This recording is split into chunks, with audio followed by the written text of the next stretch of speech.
Muli po ako po ay bumabati ng maligayang 4 taong anibersaryo ng ating PWD Fellowship. Ako po ay isang dialysis patient. Nasa 3 taon na rin po akong nakikipaglaban bilang CKD patient po.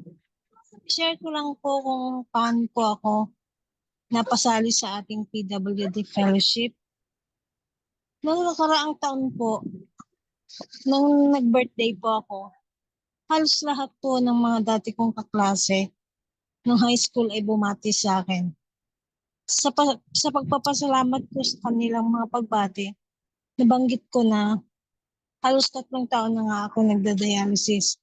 Nagulat sila ngayon kasi di nila alam na ganun ang sitwasyon ko. Noon mismo, kumilos agad ang mga kaklase ko para ipangalap ako ng tulong. At tinawagan agad ako ni Brother Angel para alamin ang sitwasyon ko. At ayun, inimbitahan na rin niya ako na sumali dito nga sa PWD Fellowship. Si Brother Angel nga pala at si Brother Roger ay mga naging kaklase ko ng 4 taon sa high school.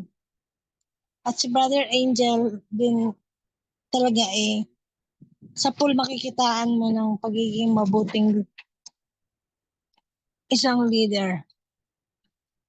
Sa ngayon, blessed talaga ako dahil masasabi ko po na mula nang napasali ako dito sa PWD family, naramdaman ko ang pagmamahal ng Diyos sa akin. Akala ko dahil nagkasakit ako, pinabayaan na ako ng Diyos. Pero dahil sa nakakapakinig ako ng mga word of God dahil sa inyo, naliwanagan ako na kaya niya ako binigyan ng ganitong pagsubok kasi mahal niya ako. Nasabi nga, kahit ano ang bigay sa atin, bad or good man, basta will ni God, kailangan natin pagpasalamat yun. Dahil alam niya kung ano ang plano niya para sa atin. At lalo naman ako napalapit sa kanya. Kung dati natutulog ako na di nagdadasal, ngayon hindi ko na nalilimutang magdasal. Lagi ko pinagpapasalamat ang mga biyaya sa araw-araw. Lalo pala ngayon, ang big blessing namin free na po kami lahat ng gastusin sa pagdadialysis dahil po sa PhilHealth.